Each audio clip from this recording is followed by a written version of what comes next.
Good evening, White Witch 110 here. Tonight, I'm going to read a story. It's called The Village. Full moon on a dark night. Leaves scattered across the ground. Shadows made by lanterns along a country path.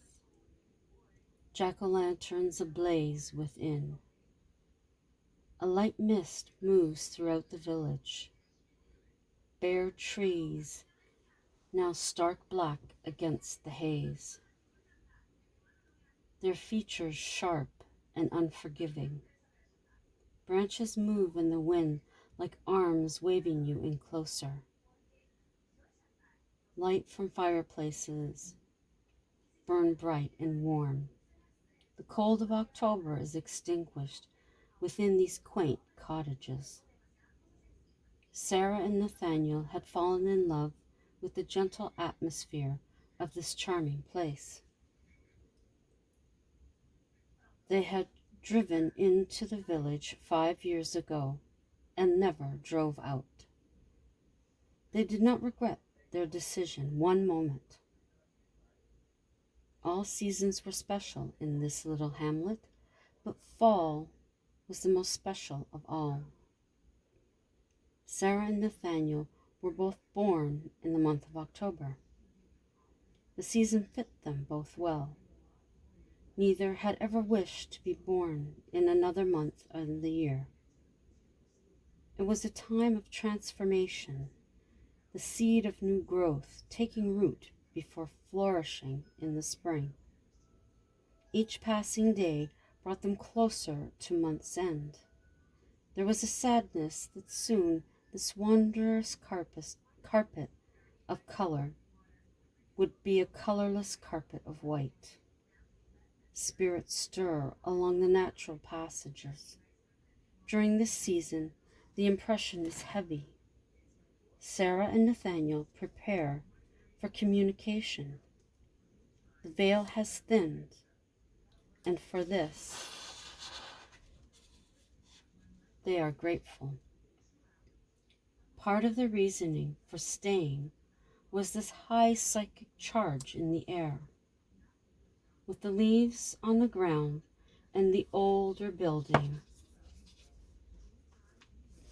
it had Sarah thinking of Sleepy Hollow. Early morning and the aroma of baked goods filled the village air. The postman was already busy with the day's mail. Sarah was opening her small shop of handmade items. The tourists went for that natural-made goodness. They paid top dollar for it, too. Sarah recalled her first sale. The woman told a friend she didn't mind paying the price because Sarah had made it with her own 2 hands.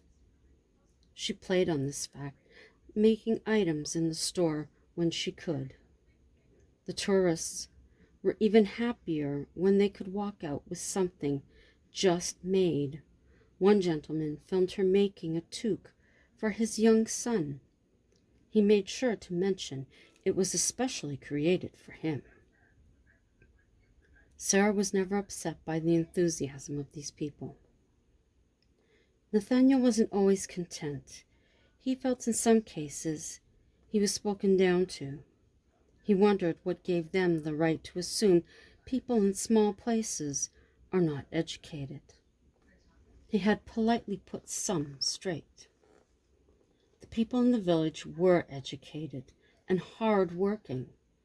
Nathaniel was sure in some cases the tourists hadn't worked hard in their lives. He claimed to be able to pick them out easy as pie. He was always right. It was a couple of weeks off to Halloween, but the village was alive with spirit in more than one way. In the kitchen, Nathaniel began a conversation. I spoke with Nina today. And what did she have to say, pray tell? Nina was a psychic friend from the city. Sarah wasn't too fond of her. Nina always attempted to take control of any investigation they had planned. She was an older woman, so experience apparently was on her side. She said, "We're going about this all wrong," Nathaniel told Sarah. "And why is that?" "We're too close to the source. It's not healthy." Sarah turned her head to face him. "And that's why she lives in the haunted house by an active graveyard." "Well, that helps her," Nathaniel defended Nina. "Helps her with what?" "You know, I have never appreciated that woman's opinion. She's a hypocrite." Hang on. Okay.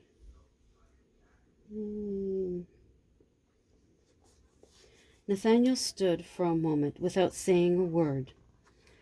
"Well, you know, she worked in New Orleans for years." "I'm sorry, but that doesn't mean anything. Do you know how many charlatans move down there?" "You've never liked her." "No, Nathaniel, I haven't. And you know why. She always takes control, even the investigations that aren't hers. She did that with us more than once." "So your pride was hurt," Nathaniel said. The words came out. He didn't stop. "Pride has nothing to do with it." Sarah glared. "I don't appreciate pushy, self-centered people." "Then prove her wrong," he said. "I don't need to prove anything to anyone." She walked past him. "Remember that." Sarah made her way into the living room. "I didn't mean to upset you. I just figured—" He stopped himself. "Nathaniel, she isn't here. She has no idea what this place is like," Sarah pointed out. "Well," Nathaniel looked like a child who was going to be scolded. "Tell me you didn't." She knew that look, and it threw her into a rage. "How could you do such a thing? Why, in that head of yours? Told you I wanted her here. What in that head of yours? I can't believe you did this to us. She'll come here flaunting her abilities, telling everyone we are novices. Is that what you wanted? I can't believe it. And let me see, she's staying here when there are perfectly good motels here." "Yes." Nathaniel knew the next question. "She's here for a week." "Week? You really mean to send me over the edge?" "I don't know what else to say to you." Sarah thought for a moment. "If Nina causes any disturbance, she is out of this house." "We both live here." "Well then, I'll leave for the duration of her stay." Sarah picked up her book, and the conversation was over. It was Saturday afternoon. Nathan made the half-hour trip to the small airport. Nina's flight was on time. He greeted her, then collected her luggage. "I suppose Sarah isn't pleased," Nina said aloud. "I could sense it before I even got here." "She wasn't too happy. I should have squared it with her," Nathaniel admitted. This is both your place? You shouldn't need to," Nina commented. It was time to be honest. "She finds you overbearing. Investigations you've joined with us, you take over. You've spoken over us when we're speaking to clients. She doesn't like it." "Well, I'm not sorry. I've been at this for a very long time." Nathaniel spoke up for his woman. "Well, so is she. Maybe you should just turn around and go home." Nina was playing the martyr. She always did. "You're the one who contacted me." "Nina, I called you to tell you what was happening. I didn't ask for advice. You always give it. Sometimes people just want just want you to share in their excitement. Guess I've been told. Why haven't you said before? Nina asked. You're a strong personality, and it's not easy to tell you things. I feel so much better having gotten that out. Back at their house, Sarah prepared herself for the visit. I'm sending this out to the universe. When Nathaniel arrived with Nina, Sarah was walking on eggshells. Hello, Sarah. Hello, Nina. An uncomfortable silence. Welcome to our home. I trust you'll enjoy your stay. It's a nice little place. Very comfortable vibe. The village is a sweet location. I could feel spirit everywhere. This is one charged piece of land. I could spend years here and never get through the layers. So I guess you'll be staying a while, Sarah commented. Only if I'm invited. Nina looked over to Nathan, who excused himself. In Sarah's mind, it was already starting. At this moment, she felt an invisible touch to her shoulder. It was a reminder to relax and let go. Can we sit down? Nina politely inquired. Sure. Would you like something to drink? I wouldn't mind a beer, Nina chuckled. Or is it too early? Never too early, Sarah responded. She retrieved 2 bottles from the fridge. Nathan spoke to me on the way here. I'm sorry I've been so overbearing. I don't mean to do that. It's just, this is a passion for me. I know it's the same for you. I get carried away. I forget you've been dealing with it just as long as I have. We could likely compare stories. Some might be the same. Sarah knew what Nathaniel had said. She was happy he had. We've been here for a while now. We know the feel of the village. We've learned to communicate the way these spirits prefer. I was afraid you'd come in guns blazing. This would have upset the balance. I've never been comfortable with our relationship. You've never treated me as an equal. That's all I want. With every truth spoken, Sarah felt the universe with her. This was meant to be. With a clean slate, the 3 could move forward. The collective energy, more positive, more rewarding. So you don't need my help. You want me to experience what you do. Yes. Nathaniel thought you would enjoy spending time here, further sharpening your skills. There is always time to improve, time to learn another way of communication, Sarah explained. Well, here I am. Where am I staying? I'd like to get my things unpacked. Sarah showed Nina to her room for the next week. Both Nathaniel and Sarah could relax now, though Sarah wasn't 100% that Nina could stay to her word. The days moved by, and Nina was getting a feel for the village her friends knew. Halloween was only days away. Sarah and Nathaniel felt the shift. The smile on their faces meant all was content. I understand your words now, Nina admitted to Sarah on an early evening stroll. There is a pleasant energy. You're among friends, living and the dead. I would never experience this in the city. People in the village embrace spirit. No one scoffs at the presence of the other world. That's why the village has remained frozen. You won't see any big-time developers here. No shopping malls or public transit. Everything you require is right here, within steps of your home. That's true.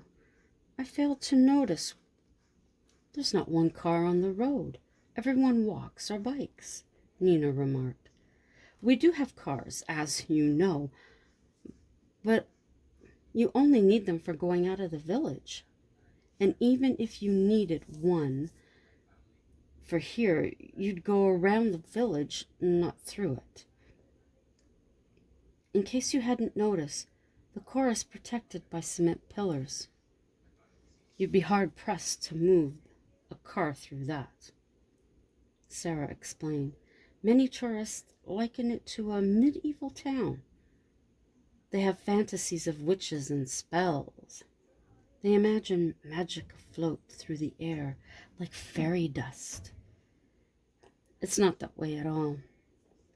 No, it's much deeper feeling, a solid atmosphere surrounding us, Nina added. I'm happy you understand now. So you see, your way would never have worked. Sarah pointed out again. Yes, it's a friendship, a bond. You feel it in your gut. I wish I could experience this at home. Nina didn't hide the disappointment in her voice. You don't have to leave. Sell your place, move here, Sarah suggested. Nina fell asleep contemplating the suggestion. Her dream was vivid. She was at home in the city,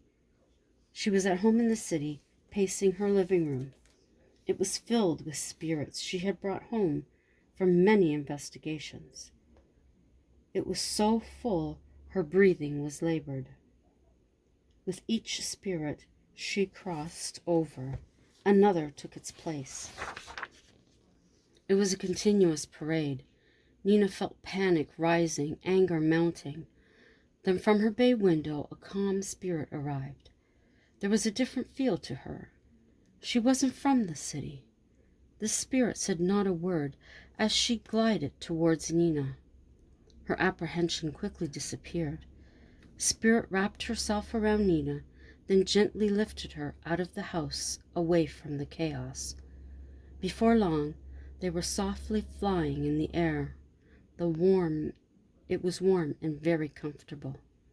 Nina's entire body relaxed. In all her years, she had never experienced this. When they landed, it was in the village, in front of a wonderful little home. Spirit coaxed Nina inside. It was from her childhood. She had dreamed, fantasized about it.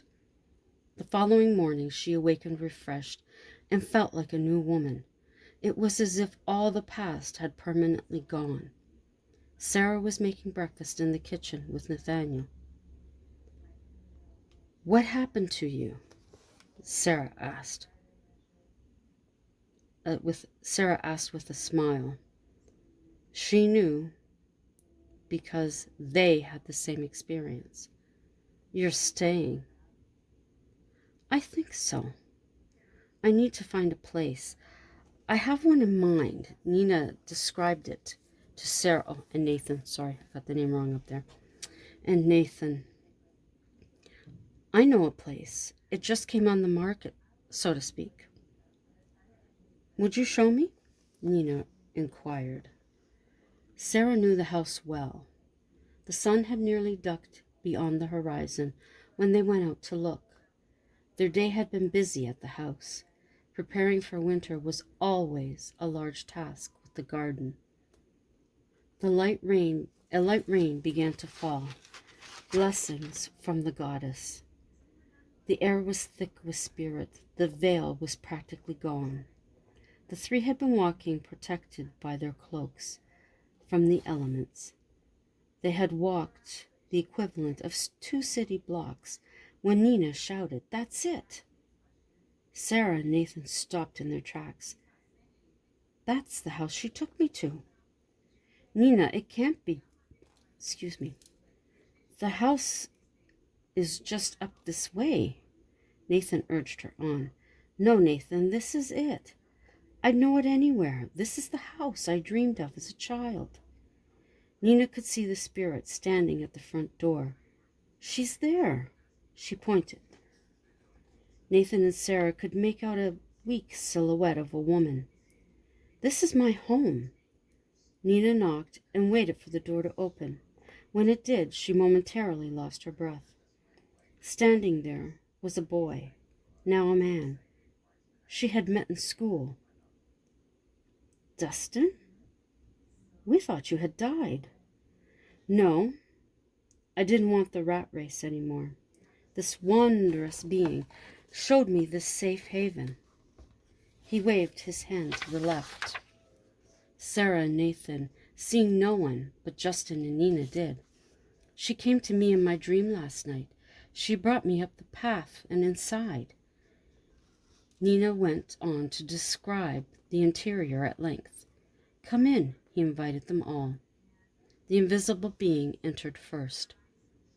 Once they were situated in the living room, Sarah and Nathan watched in awe as the spirit materialized. There was a soft white haze that covered her from head to toe. Her hair was blonde, her flowing garments white. It was the most amazing sight they had ever witnessed. The only words she spoke, with a smile, were, "Now two have become one. Blessings." Then she vanished. Serendipity, Justin commented, gazing into Nina's eyes. Serendipity, with assistance. She glanced to the sky. Justin had been Nina's true love from the beginning. His absence made her build walls and feel the need to always take charge. Within these few moments, she was fully transformed to the person she had been. Justin felt the courage to love again because Nina was here, together, till the end of time. I hope you enjoyed The Village, this evening's story. Thank you to my YouTube family for coming by to see what I was up to. Oops, looks like I moved that a bit. And to anybody new coming through to see what I was doing, I hope you enjoyed it as well. Please take the time to check out my other videos. There may be something else that interests you. If there is, please give it a thumbs up. Drop me a comment and share it out. That's always appreciated. While you're here, consider becoming a subscriber. And if you do, remember to click that notification bell so you'll know the next time that I upload. Now, the two ornaments that I made yesterday, they still are not fully dry as yet. So that is the one thing I'm noticing with this new paint, but that's fine. Hopefully by tomorrow I'll be able to do something a little more with them. And until that time, I hope you've all had a great day. We have had a miserable day of weather here, between the snow last night and the rain and some freezing rain today. It has been messy. But I'm not sure what tomorrow's weather is going to be. Hopefully better. But anyhow, enjoy the rest of the evening, as I have said. And until the next time, ciao for now.